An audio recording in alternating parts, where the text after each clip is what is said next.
All right. There he is. It is Finnegan Fridays. Christian Finnegan joining us from hell. Good to Yeah. have you. I'm glad you got a good internet connection at least. Doesn't sound like hell's that bad. Yeah, I mean that people one of the underrated things about hell is solid Wi-Fi. Solid they got the T5 or whatever, the T1 whatever, it's T something. It's a good Yeah, I connection. think that's the T stands for something regarding the universe that you're now in. So, Terrifying. terrifying. Hellscape. Why the hellscape? Everything okay? Is that your insides? Is that your Oh, everything's fine. It's just, I still am this apartment is still completely not Mm. decorated, and like we're still have boxes of work because we're having the kitchen and bathroom renovated in January, and so there's really no point in doing a lot yet. And so I'm surrounded by kitchen appliances that are still in their boxes, and so I had a green screen, and so I decided to just put it up on the wall and give it a little Why bit did of you go with hell? A city hellscape. who knows how the muse works, Pete. Oh, all right. I was just moved. I mean, I'm sure. I could just say as simple as, Look around. yeah. Look around the world. I think everything is fine. I don't know. I don't want to be the guy who kind of just leans into the miserableness of it all, like Yeah. the doomer, whatnot. It is within my nature to do that, and Right. so but it's also within my nature to not want to be a hack.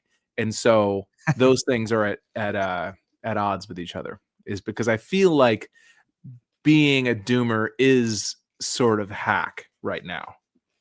So If great. that's You have such like a concern over being unoriginal. it is definitely the thing that has held me back the most in my life, for My sure. it's held you back. You think 100%. my Yeah. brother has a very I see you guys are very similar that way. He is just so detests it's such an horrible concept to him to be unoriginal. But the problem is that It's why that I'm ends up successful. well, yeah, yeah. I mean, because you just lean into it. You're like, I am a basic bitch, and people respect that about you. Henley. Yeah. No, the problem with me is that I end up going so far into my navel that I don't even know how I feel about things anymore. Because it's like, well, I don't want to be hacked, but it's like, well, it's hack to not want to be hack. And so that I end up back at the first thing. It's like, so it's like kind of an MC Escher thing. It just sort of levels on levels of Well, me analyzing things. I understand how I guess that could hold you back, but I also think it's the reason certainly why I've always been a fan of your comedy and more recently now always a fan of your comedy, your commentary. And I think part of that is because you have, I think that's part of why people like you have a kind of an original take on a lot of different things that's either slightly or very different. And it's often kind of counterintuitive, sometimes surprising when we're talking about any number of things. So I think it's a wonderful quality in a person, certainly in a guest when we're talking about the Thank issue. you. But you sometimes, I don't know if you've ever experienced this, No. is that sometimes I fall into the trap of thinking, well, if if I have an opinion on something, it can't be the most nuanced opinion because, like, I don't know what the hell I'm talking about. And so sometimes I will not sort of cultivate an opinion on something too strongly, and then someone else does basically comes up with the thing that I thought and then is like hugely successful with Yeah, it. yeah. Or You or, should. or you'll finally say something that you felt weird or that you felt was kind of too basic to say, and then people are like, "Oh, I never thought that before." You're like, "Really?" Because it Yeah, seemed really I've never struggled with that, and I'm not being self-deprecating. I don't care what anybody says. I think if you know me pretty well, I don't strike people as a generally original person when it comes to creativity, when it comes to any number of things. I don't have a lot of original thoughts, and my strength and success has been in finding people like you who do, and being able to get convince them to answer my questions, and I'm fine with that. well. I do I lean into think that because I'm a conformist to a certain extent. I'm a normie to a certain extent, and it just doesn't bother me that much. Unlike my brother, unlike you, and so many other people who I really admire and who I'm close friends with a lot of people like that because I'm attracted to that because I'm not that. How's that? I don't know. I think that you are maybe not giving yourself enough credit. Um, I Hmm. think that your gifts um are that you know how you feel about things and you're able to articulate them, and mostly extemporaneously. That you have a strong core. You have a very strong foundation in terms of your beliefs, and I admire that. And I think honestly, this is something that makes a good radio guy, or podcast guy, or like a good broadcaster, is being able to. I think this is the why Howard Stern was so successful.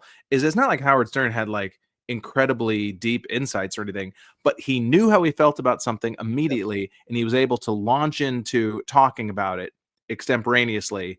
Whereas some people, like myself or whatever, can sometimes get lost in the sauce a little bit about overanalyzing. Do I really feel this way, or do I? To what extent? Like Yeah. kind of lost in nuance, I think. I, Whereas, I don't I don't think we're really talking quite about the same maybe thing here. Originality of thought and creativity is what I'm talking about with you, and you're always that guy, and you give us that take, I think.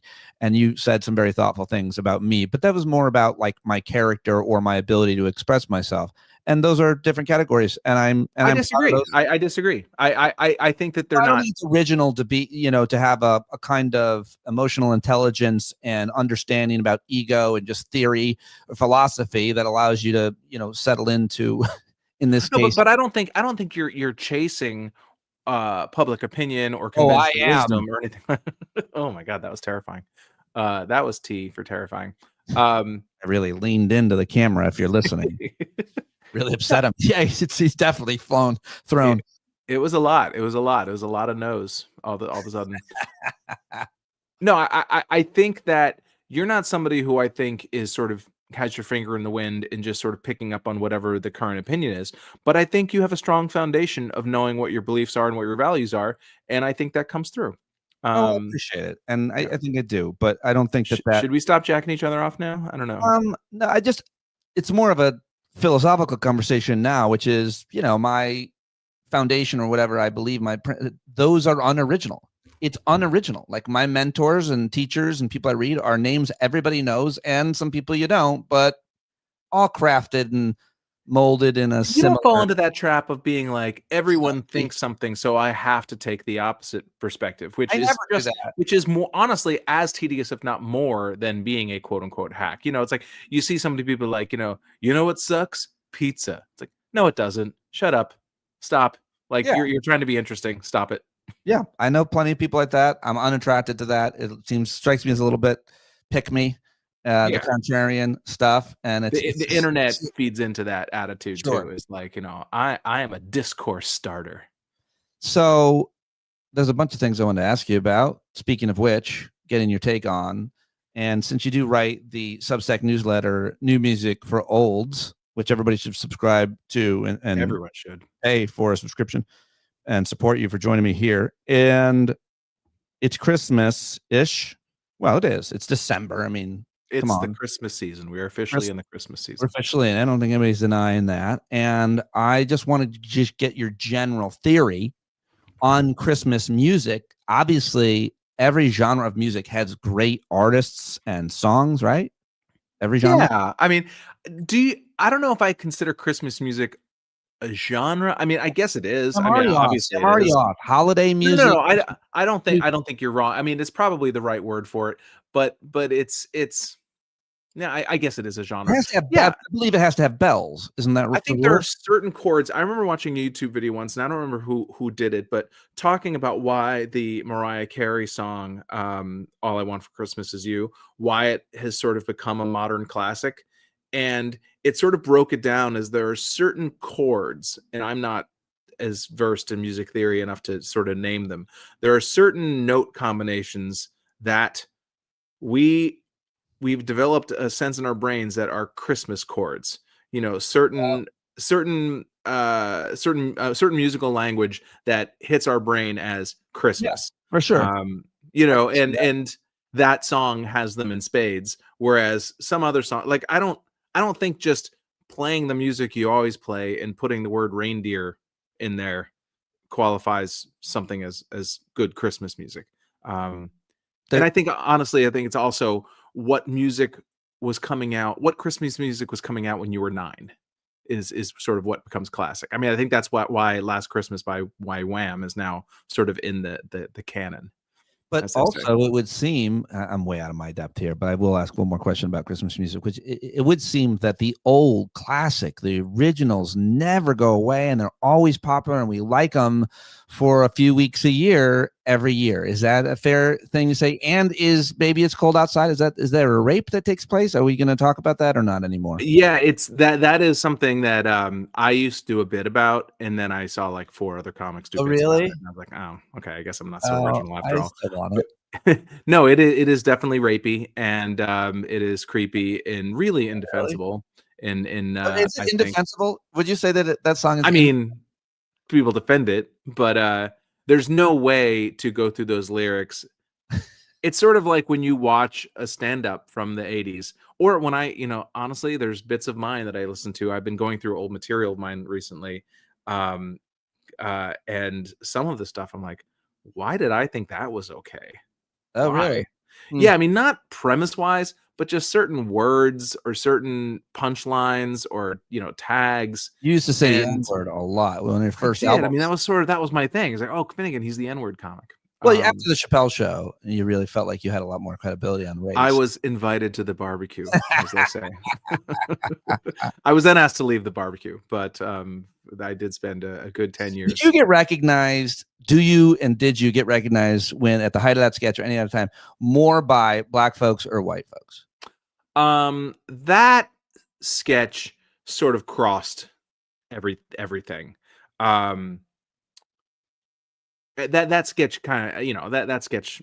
Black people are more likely to actually say hello to a person in public than white people. I know that for a fact. Sure, absolutely. Like if they recognize you for something, it's yo, there's no kind of like, excuse me, sir, may I bother you for a minute? And there's nothing in it. Yeah, there's nothing aggressive about it. It's just kind of like you. I like it.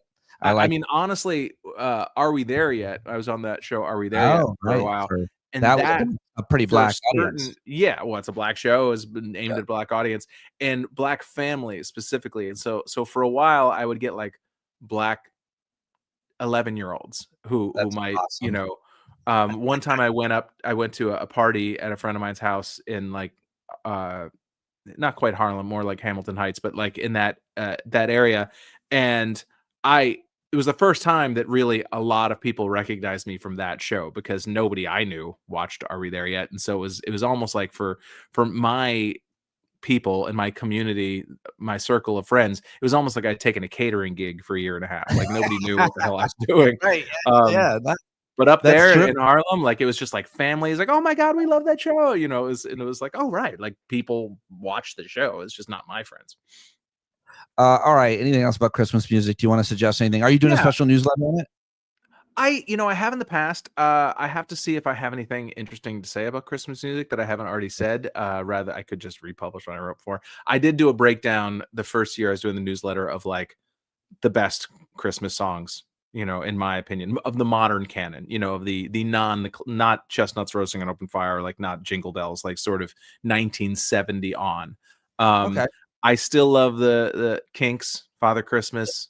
By the way, you probably find this somehow wrong, but if you've done a past newsletter, like nothing wrong with bringing it back and recycling. I know it's really dumb. I have a weird thing about that I think that people are going to be like, you already wrote that. Like, nobody gives a shit. No, they don't. Add something. Add like 5 sentences or any little thing, or don't, because no, they don't. But why would they? I did as a test a few newsletters ago.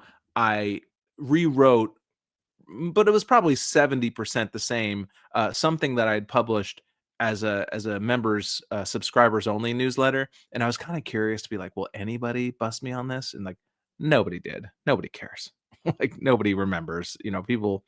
I mean, I literally wake up every morning and delete 30 unread newsletters.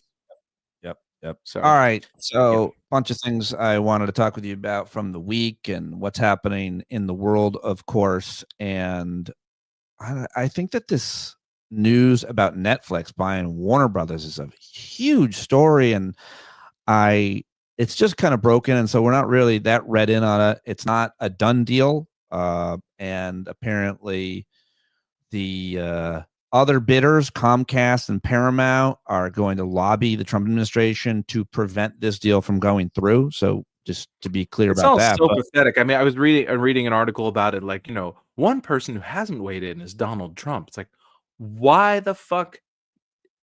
Just this, we're gonna get out of it eventually, and I'll be curious to see what happens when he enters the next realm.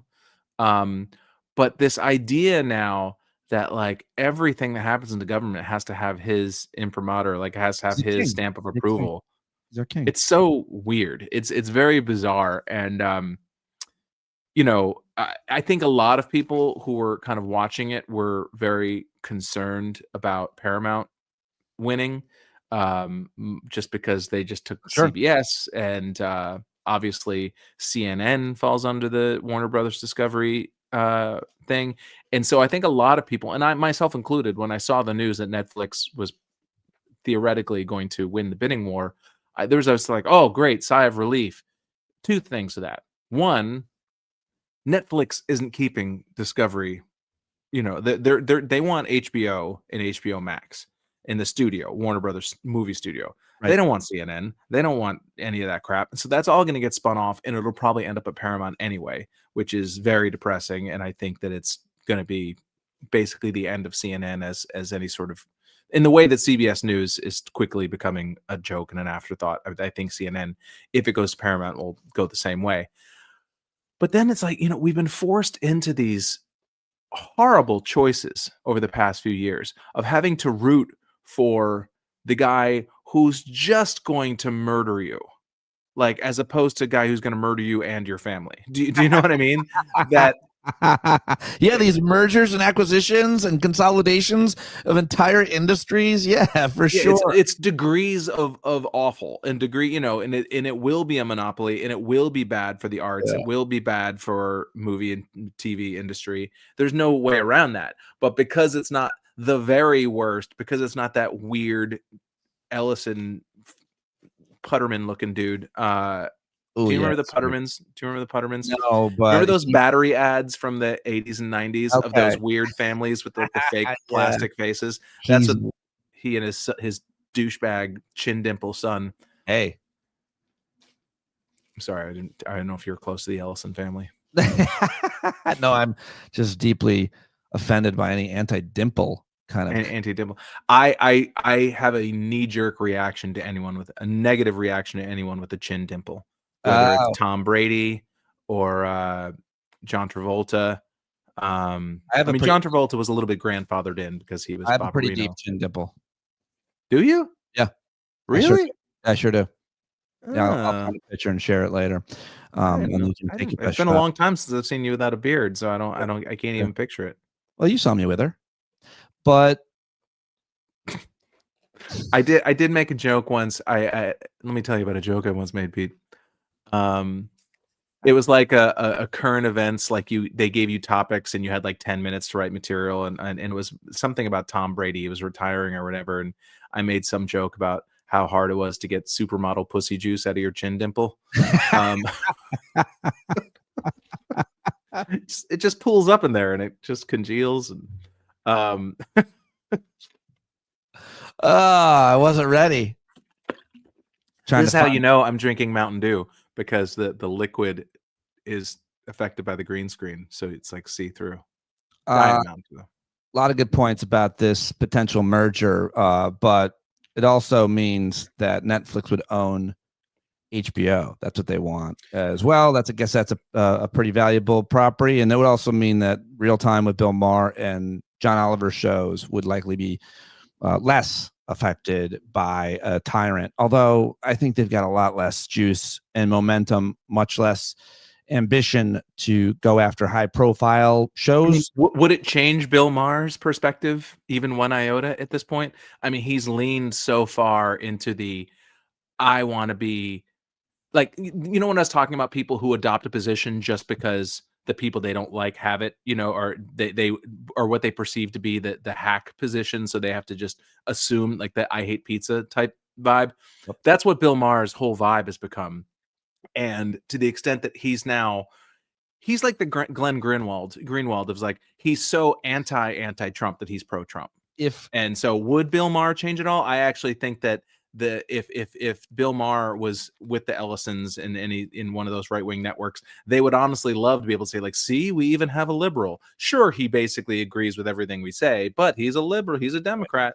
So I don't know that he'd be affected, but John Oliver would be fucked. Yeah. All right, so that's the big merger news. Netflix buying Warner Brothers. I will say, and maybe some of this is just silly, but it's like I have HBO on such a pedestal in my brain.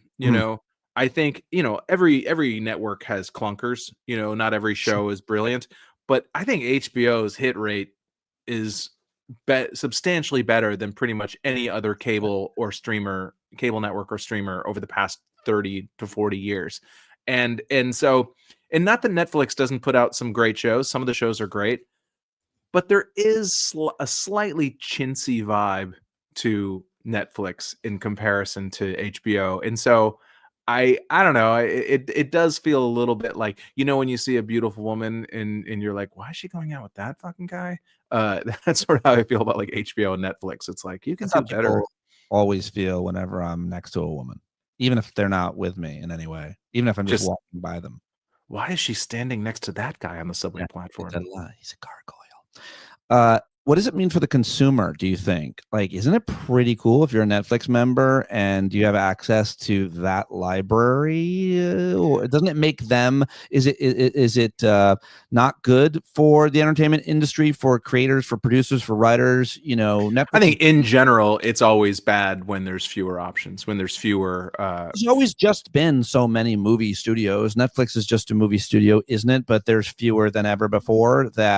Or is there more? I mean, there are more projects to be working on for less money than there used to be, which was fewer projects, but you'd make a lot of money. I mean, I don't really fully understand the ins and outs of the current status of the entertainment industry, much less the movie studios, but it does seem to be ever changing. But from the consumer to the people who work in the industry, I'm not sure what it means for your options, I guess. I guess I don't know either. I guess it depends on whether they plan on keeping HBO as a separate entity or trying to fold it all into an HBO Netflix kind of mothership. I saw one of the articles I read said that there might be some deal where if you get Netflix and HBO, that it's cheaper than getting them individually, which I guess will be pitched as a consumer-friendly policy.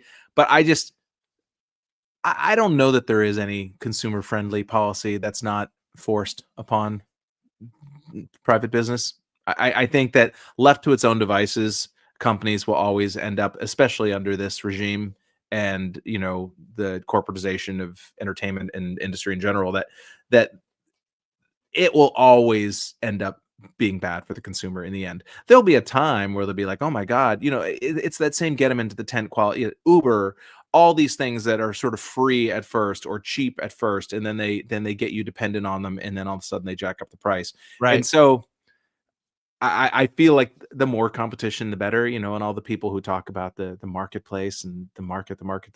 It's like, but then you support the market really being the choice between McDonald's or Burger King. Like, that's it. You really only bring it to like 3 or 4 choices. But I'm out of my depth here, to be perfectly honest. No, it's news that just broke. I'm interested to hear what you think about it, and we're about to learn a lot more. And it's, again, not finalized. Let me ask you to get into a little bit of kind of conversation about morality and philosophy to some extent around these. I want to get your take on these assassinations on the high seas. You have been paying close attention to politics and news and what's going on in this country since certainly 9/11 and after, and living in New York and the global war on terror and the Bush administration. Then you get the Obama administration and the drones. People like us on the left that were pretty appalled by that, especially when it's an American citizen, much less anybody else. We're more likely to support traditional law enforcement techniques whenever possible, investigations and so on, bringing people to justice, habeas corpus, and the like.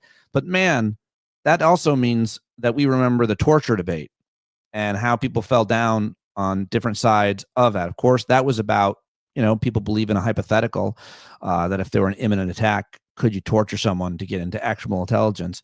But that was always a stretch. This not so much. This is about, at least with that, at least in the 2000s and Abu Ghraib and stuff like that, at least there was actual terrorism. You know what I mean? Like, at least there was, regardless, obviously, Iraq had nothing to do with 9/11 or whatever, but at least there was, in theory, an inciting incident that would at least make overreaction understandable, if not justifiable. In I guess the answer to that is you're making me work a little bit here, but like in Abu Ghraib, we never should have been there. Iraq, all that, Yeah. but we arrested, however we did, it was probably not great, those quote detainees. We held them, we tortured them, probably beat them, interrogated the shit out of them. I'm sure the conditions weren't great, those where they were at Abu Ghraib or anywhere else, but there was a process in place, and they were accused of a crime, and they had some rights. They were fed, or at least there was the idea that they had to keep the shit secret. You know what I mean? That there was. I think we all, as Americans, in this case, they're just killing people without knowing if they necessarily have drugs on their boats or who they are, it would seem. And if they do know, then they should show everybody. It shouldn't be a big deal. Show us the drugs, show us their names, show us how you knew, prove that you knew those people were bad. And even then, it's still not okay because they're fucking unarmed. It's none of it's about any. I mean, we have to get it out of our heads. We can't let them set the agenda to say that they're doing things for the reasons they're doing them. That they say they're doing them. This is all 100% about a meme. It's about creating a meme. It's about creating an idea of like, we're tough. See, you want to know how we're tough? You want to know how you know we're tough? Look at us killing people. And it's literally just bloodlust in sort of to feed the content mill. And then everything else is working back from that to create a justification. Well, who can we kill? Who can we kill that people won't complain about? Drug dealers. Fentanyl. People hate fentanyl.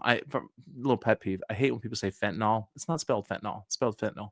But that's just a me thing. Yeah, I get outraged too at that. Fuck. It's stupid. But they work backwards from like, what can we do to create memes of us killing people? Like, in literally, I don't think it's more complicated than that. Like, we want to show how brutal. We want to show gloves off. How do we show the world gloves off? Because that is our sort of our slogan. Our whole reason for being is gloves off. We do what the fuck we want. Try and stop us. So who can we do that people will get behind us? Drug dealers. Well, where are the drug dealers? And then it works back from that way because Trump just wants the meme. And the problem, I mean, there's 1,000 problems with that. The problem with when you don't actually have any policy goals or sort of philosophical goals to fulfill, when it's literally just about creating content, you allow all the people who do have agendas to sort of fill in those gaps. I mean, Marco Rubio has been wanting to go into Venezuela for his entire political career. And so, you know, this idea that Marco Rubio is some principled person, you know, I hope that's done. Right. No, he's gone and done. An American, and he's got a real thing against. Yeah. And so, like, I don't think that fucking Donald Trump gives two shits about Maduro or fentanyl or any of that shit. It's just he cares about looking strong and looking brutal and looking like a he doesn't care, because the other story this week was that he pardoned this former Honduran president who imported drugs and had a guy chopped up and was brought to justice by the Department of Justice, including Trump administration officials, prosecuted him. It was a big win. And then, by the way, just got to add this while I'm still talking, he pardoned this guy, lets him go while he's killing these low-level guys who just might happen to have boats. They might just be guys with boats, by the way, that not only they make their money shipping drugs, but shipping other things, fishing, taking people water skiing. I don't know. Bottom line is, also commend community sentence of a white collar criminal named David Gentile, I think his name is, who defrauded 10,000 people, vulnerable people, took their savings, took them for a ride. He was prosecuted, not easy to do, and he was in jail for like 5 years. Trump just let him go.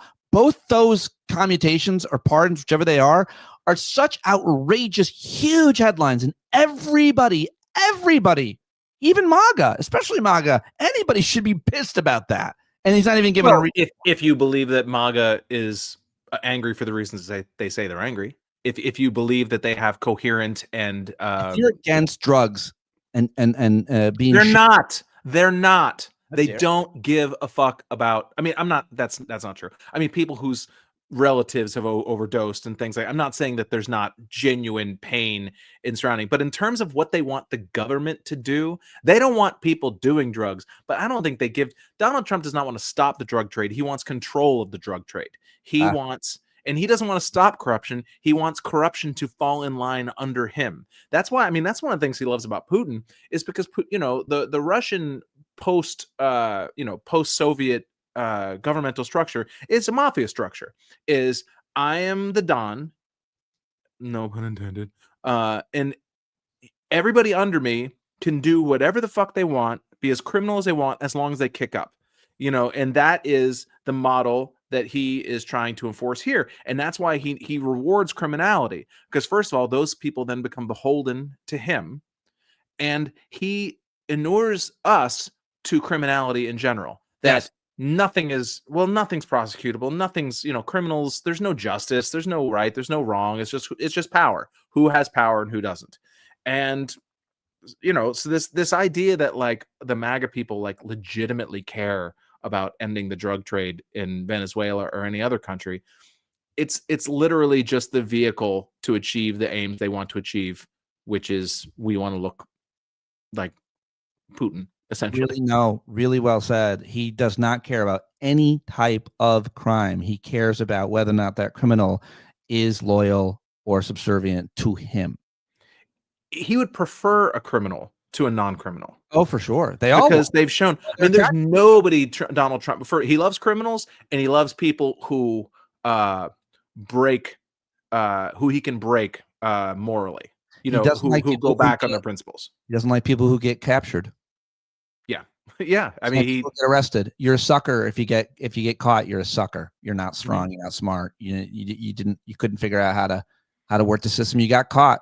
And that's why they love him. I mean, I think I've said this before, but like I've always been of the opinion that MAGA writ large, loves Trump because he's the conservative Ferris Bueller.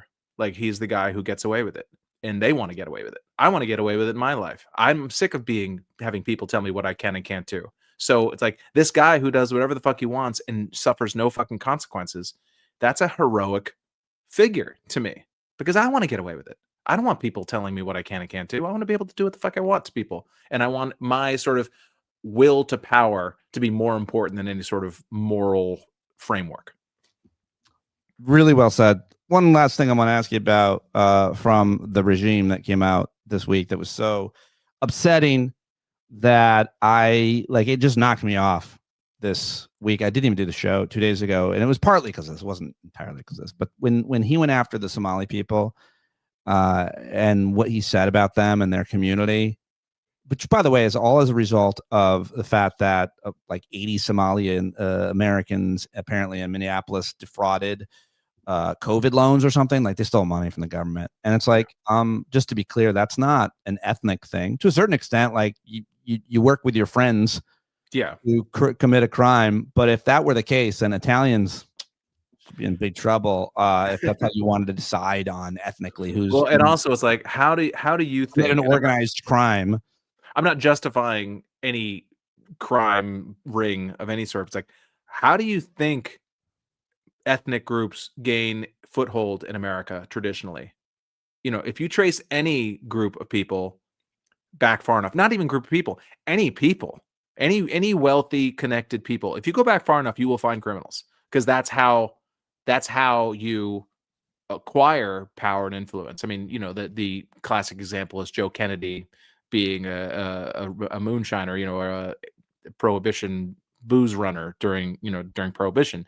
If that's how you're a criminal, or the Michael Corleone, the Vito Corleone, it's like, you're a criminal so that your sons and daughters, but mostly sons, can be sort of criminals, and then their kids can be legitimate. Do you know what I mean?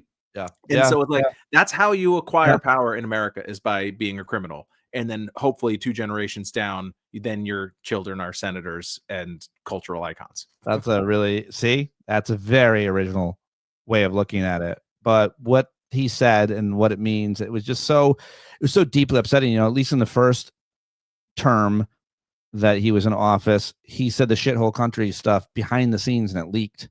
Now it's like a lot of other things. Total hoods off. And we've become totally numb to it, and me too. I will admit it. It's worked. When I saw all that stuff, it was disgusting and made me depressed and made me angry. But it wasn't like, I didn't look around and be like, when's someone going to do something about this? Because the answer is, Yeah. it's nobody. I mean, I do think that there will be electoral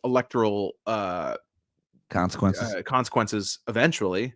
Probably not for him particularly, but I do think that the Democrats will take the House next year. And although a year is a long time, and it worries me that I do worry that, like, the sort of idea that Trump is weak and the Democrats are going to have a blue wave, I worry that narrative is too early in that the media, just because of who they are. There will be a cycle where they'll be like, oh, Trump's come back, and maybe the Democrats won't do well, like that will start to take hold.